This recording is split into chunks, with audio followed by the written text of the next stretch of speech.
I was talking to my daughter the other day. I have two daughters, 19 and 16. And I was telling my daughters that if I could turn back the clock and go back to when I was 19 or when I was her age, if there's one thing I could do, if there's one thing I could change, I would surround myself with mentors, with coaches, with people who are not just, the right word to use is not success, because success is subjective. But I would surround myself with people who inspired me, who would make me feel like, wow, they're doing something in life that I would love to do. You know, when I was growing up and when I was in school, two people who had a significant, impact on me. Not just two, a few people who had a significant impact on me.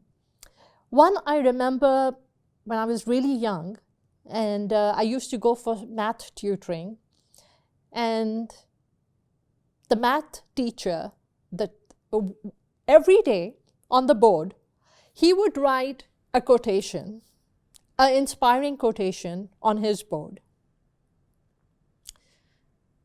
And that right there was just subconsciously, it was something I would look forward to reading every time I would go to my math class. Those few moments of inspiration, every time I would look forward to see what quote he would have on the board. And you know what? Those quotes, those quotations, I feel they impacted my life because I would just feel them and I would take them seriously, and they would touch me and they would touch my heart. One of the quotes that I had read when I was young was that if you were to listen to your conscience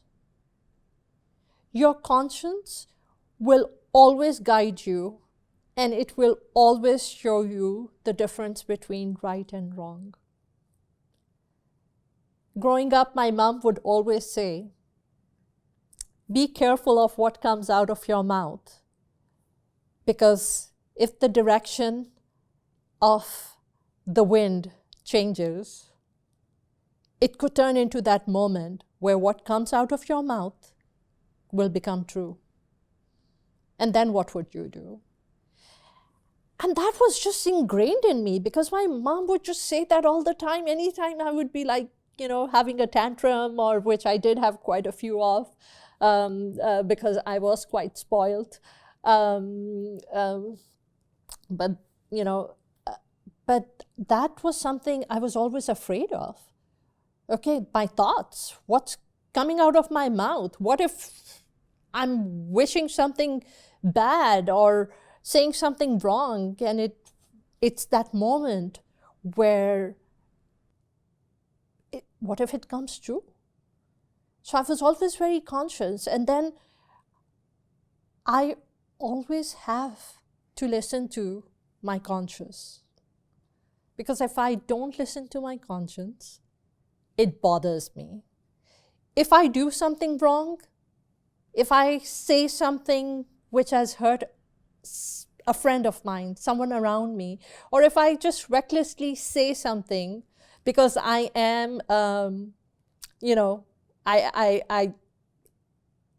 am one of those people. If I feel something, I will say it. What you see is exactly who I am. So I am one of those people. There are times I will say something and then I'll be like, oh gosh, I hurt someone. And if something like that happens, and if I do something wrong, then my conscience will just not let me sleep at night until I wake up in the morning, I text an apology, or I do what I need to do to clear my conscience, because I just gotta do it.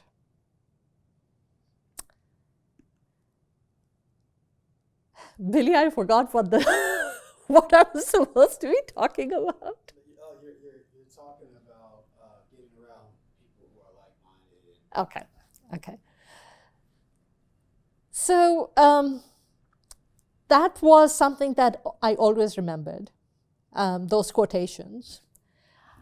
Another person who was the principal of the school where that I attended, school environment. I grew up in Pakistan. I went to school in Pakistan. School environment were very different over there. People that you went to school with, they were small classes, small environments. So people you went to school with, you spent so many years, because it's not like it is in the US where people keep moving, that steadiness and consistency of relationships is missing over here. But over there, the friends, and I was always this person, I loved to be around people. I loved having people around me. I always had friends who used to be at my house, because I had these amazing, wonderful parents who would always indulge me, my friends. They would take us out. So we can get dinner, we can, go do fun stuff. And I was very fortunate to have such parents. And so the school that I was in, the principal was, this was a school, it was a convent. It was called Convent of Jesus and Mary. It was run by these nuns whose sole purpose was there to change our lives. And Mother Andrew, who was the principal, she came in, and she recently passed away at the age of 94.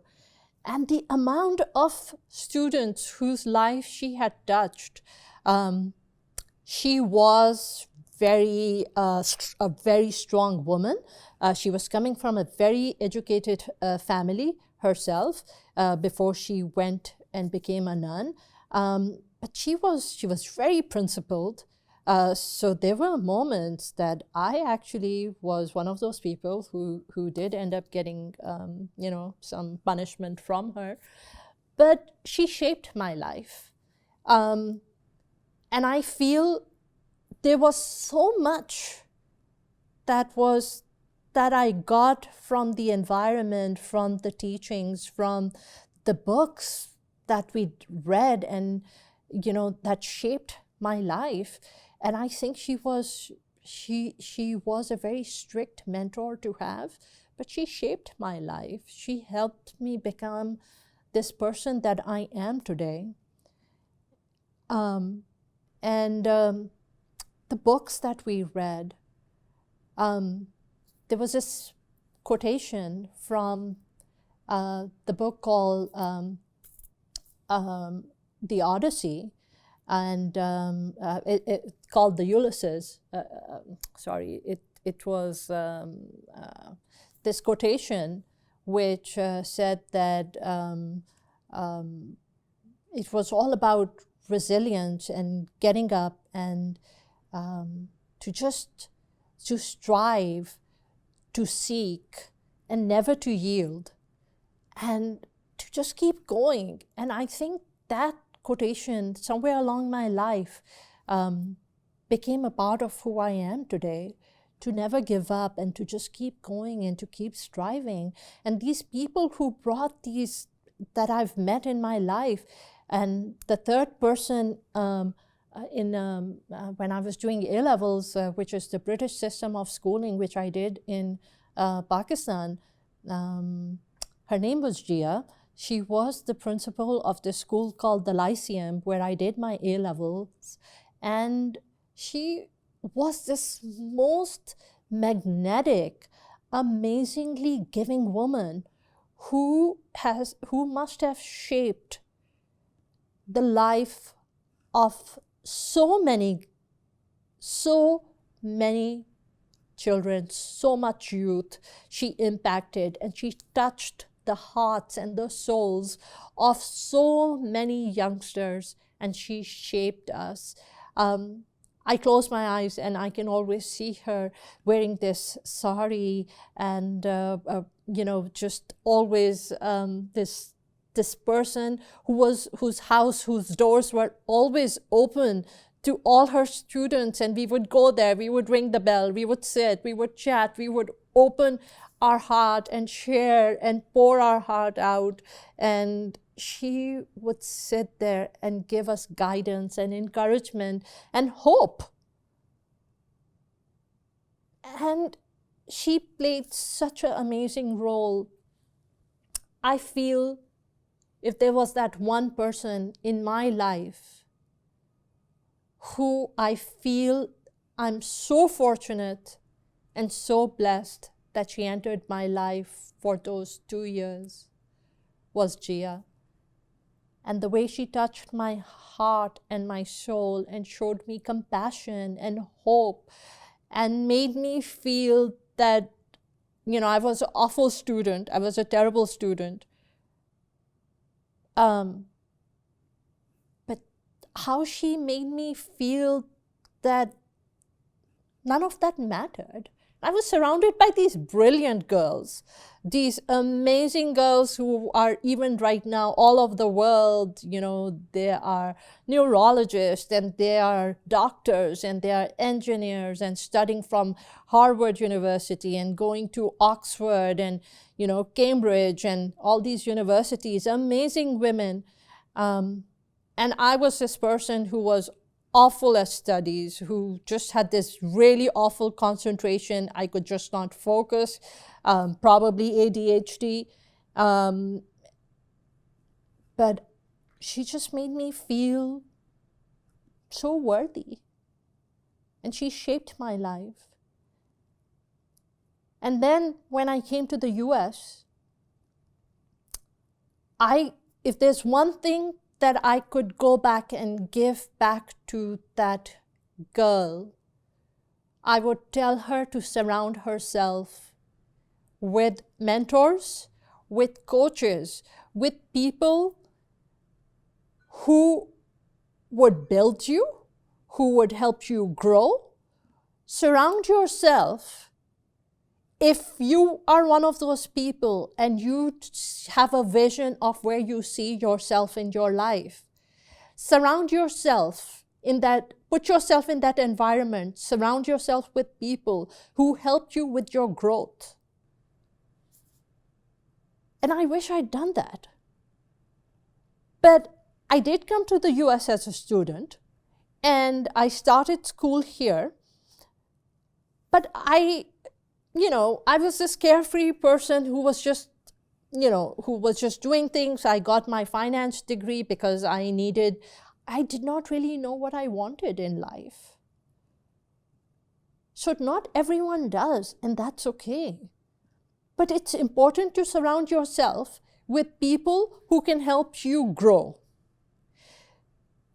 So what I have done in the past 3.5 years, when I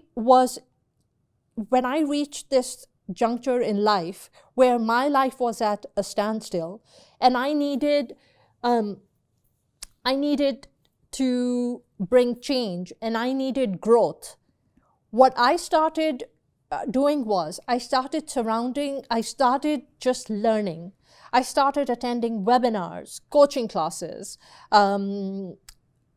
all this education that could help me grow. And while doing all this, it started bringing a different kind of people started entering my life.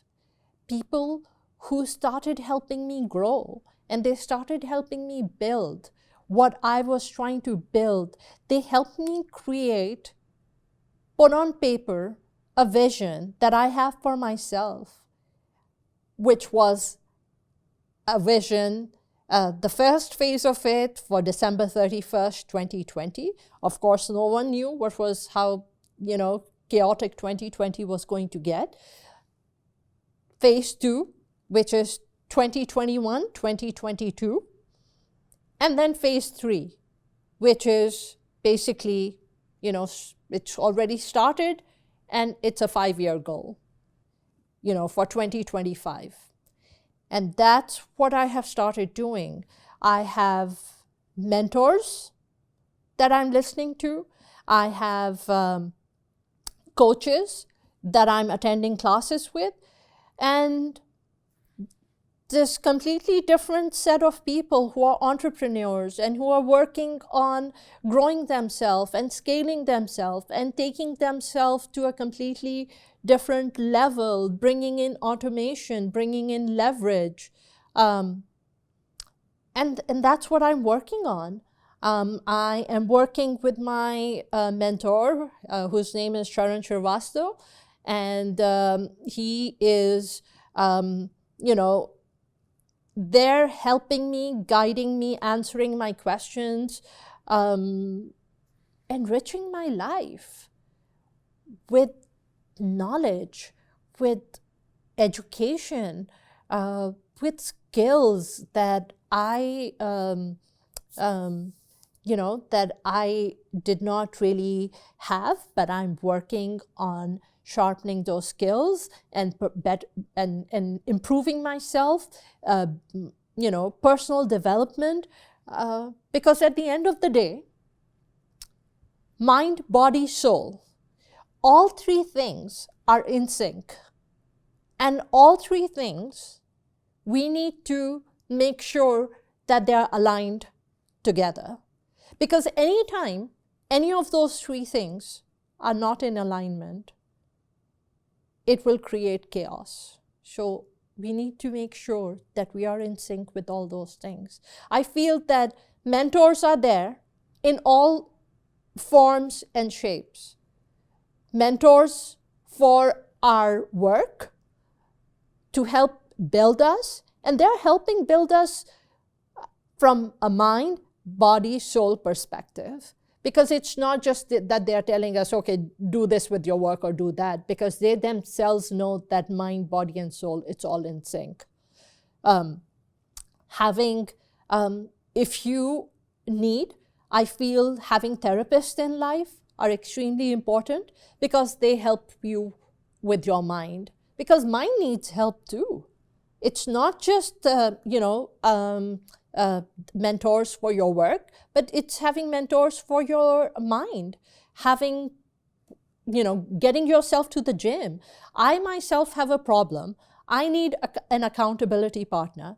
So I have a coach. Coach is my personal trainer, who I see twice a week. I know even when I don't get on a treadmill, go out for a walk, and I don't do what I need to do, I will make it to the gym when I am scheduled with her, because that is on my schedule. So being mindful, putting things on your schedule, and like my mentor Sharan says, you know what? You need to do something, shrug it off, just do it. And that's what it needs to be. What you need to do, shrug it off and just do it. Mind, body, soul. Surround yourself with mentors, with coaches in all shapes and fashion, in all forms. Surround yourself with people who will help you grow physically, who will help you grow mentally, who will help you grow emotionally. Do whatever you need to do to take care of yourself. I am a firm believer that even for the people who always put your family first and then yourself, I think that's a mistake. Others will treat you the way you will treat yourself. If you don't make time for yourself, you will not have enough in your bucket to be able to give to others around you. Bring these people into your life who help you grow, who help you create systems so that these systems can help you better utilize your time and take the stress off you, which at times just consumes us. Because when we look down, all we see are to-do lists, everywhere, which in turn just overwhelms us with stress and makes us unproductive because we don't know where to start.